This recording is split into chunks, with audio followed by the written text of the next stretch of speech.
नमस्कार दोस्तों, स्वागत है एक बार फिर से आपका अपने चैनल एजू पावर पर। तो दोस्तों, संविधान हमारा चल रहा था जिसके 3 वीडियो मैंने पहले ही अपलोड कर दिए हैं। आप देख सकते हैं, प्लेलिस्ट तैयार है उसकी, जिसमें संविधान का इतिहास हमारे कंप्लीट हो चुका है, संविधान सभा कंप्लीट हो चुकी है। तो आज देखेंगे दोस्तों, संविधान की पुस्तक में जो पहला टॉपिक दिया हुआ है, यानी कि प्रस्तावना, हमारे संविधान का उद्देश्य और उसकी उद्देशिका। तो इसके बारे में जानते हैं दोस्तों। अगर आपको ये पीडीएफ चाहिए तो हमारा टेलीग्राम चैनल जरूर ज्वाइन करें, लिंक डिस्क्रिप्शन में मिल जाएगा।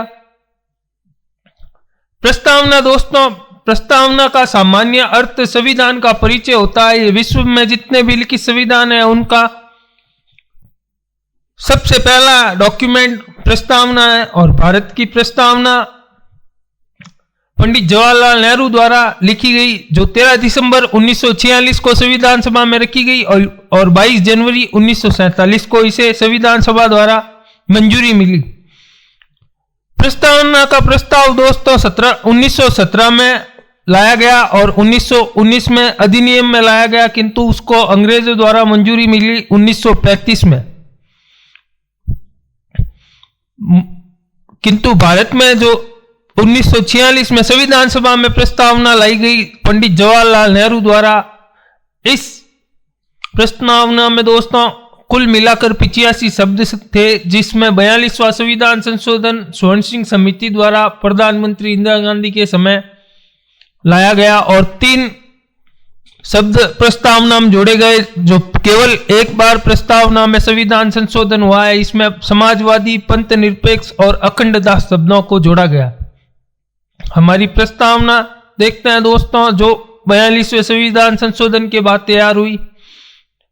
हम भारत के लोग भारत को संपूर्ण प्रभुत्व संपन्न समाजवादी, पंथ निरपेक्ष, लोकतंत्रात्मक गणराज्य बनाने तथा उसके समस्त नागरिकों को सामाजिक, आर्थिक और राजनीतिक न्याय, विचार, अभिव्यक्ति, विश्वास, धर्म और उपासना की स्वतंत्रता, प्रतिष्ठा और अवसर की समता प्राप्त करने तथा उन सब में व्यक्ति की गरिमा और राष्ट्र की एकता और अखंडता सुनिश्चित करने वाली बंधुता बढ़ाने के लिए दृढ़ संकल्प होकर अपनी इस संविधान सभा में आज तारीख 26 नवंबर 1949 मिति मार्गशीर्ष शुक्ल सप्तमी संवत 2006 विक्रमी को एतद द्वारा इस संविधान को अंगीकृत, अधिनियमित और आत्मर्पित करते हैं।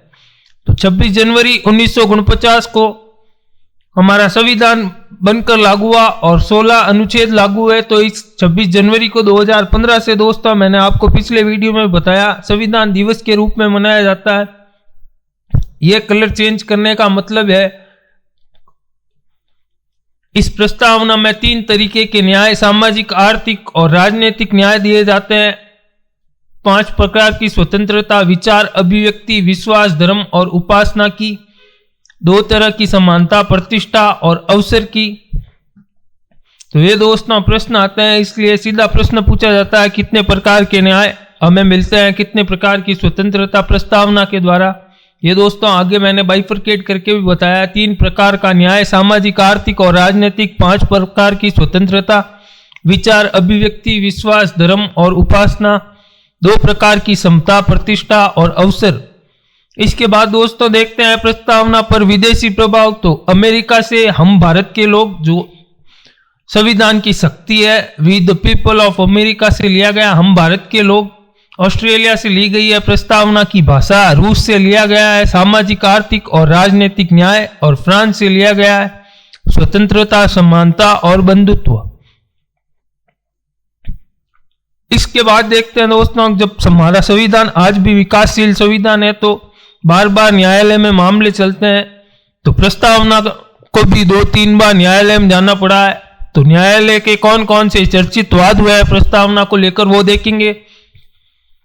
तो सबसे पहले तो प्रस्तावना संविधान में होते हुए भी न्यायालय में अप्रवर्तनीय है, यानी कि प्रस्तावना पर आप सवाल नहीं उठा सकते, प्रस्तावना के लिए आप मामला नहीं ले जा सकते।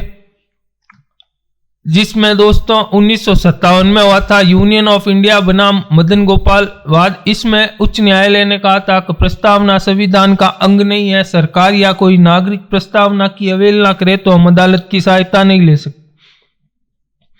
इसके बाद बेरूबारी यूनियन एवं एक्सचेंज ऑफ एनक्लेव 1960 में हुआ। इसमें उच्चतम न्यायालय यानी सुप्रीम कोर्ट ने कहा था प्रस्तावना संविधान का अंग नहीं है, अतः इसमें संशोधन नहीं किया जा सकता, यह संविधान की कुंजी मात्र है। इसके बाद साल 1973 में संविधान को लेकर बहुत बड़ा वाद सुप्रीम कोर्ट में गया और बहुत बड़ा निर्णय वहां से आया, तो उसमें प्रस्तावना के लिए भी निर्णय आया। इस वाद में सुप्रीम कोर्ट ने अपना निर्णय पलटा। दोस्तों, सुप्रीम कोर्ट अपना निर्णय अनुच्छेद 137 के अनुसार पलट सकता है और न्यायिक पुनरावलोकन अनुच्छेद 32 के द्वारा किया जाता है।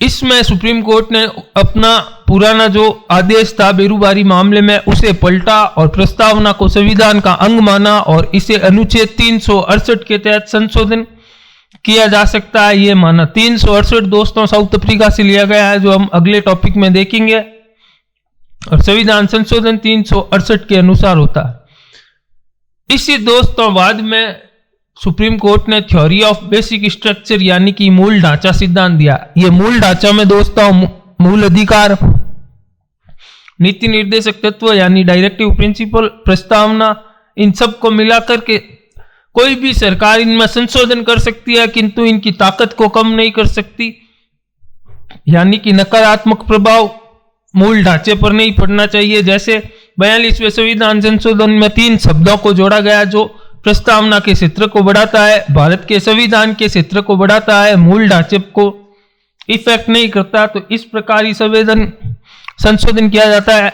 1973 के इस निर्णय के बाद 42वें संविधान संशोधन 1976 में दोस्तों प्रस्तावना में पहली बार संशोधन किया गया, जिसमें समाजवादी, पंथ निरपेक्ष और अखंडता शब्द जोड़े गए। तो यहां पर दोस्तों अपना लगभग प्रस्तावना का टॉपिक खत्म होता है। इसके बाद प्रस्तावना के क्रम देख लेते हैं। ये आपको याद रखने के लिए केवल एक ट्रिक के रूप में बता रहा हूं, जो बहुत चर्चित ट्रिक है। SSDR यानी कि सोवरिन, संप्रभुता, सोशलिस्ट, समाजवाद, सेक्युलर, पंथ निरपेक्षता, डेमोक्रेटिक, लोकतांत्रिक, रिपब्लिक, लोकतंत्र। इसके बाद है दोस्तों न्याय। तो 3 प्रकार के न्याय, जस्टिस, सामाजिक, आर्थिक और राजनीतिक न्याय, लिबर्टी, स्वतंत्रता, 5 प्रकार की स्वतंत्रता, विचार, अभिव्यक्ति, धर्म, विश्वास और उपासना, इक्वलिटी, 2 प्रकार की समानता, प्रतिष्ठा और अवसर की। इसके अलावा एक और टर्म है FUI, जिसमें है फ्रेटर्निटी, बंधुत्व, यूनिटी, एकता, इंटेग्रिटी, अखंडता। अब देखते हैं प्रस्तावना के बारे में। राजनीतिक शास्त्रियों के क्या विचार है। तो अल्लादी कृष्ण स्वामी अय्यर जो संविधान सभा के सदस्य थे, उन्होंने कहा संविधान की प्रस्तावना हमारे दीर्घकालीन सपनों का विचार है।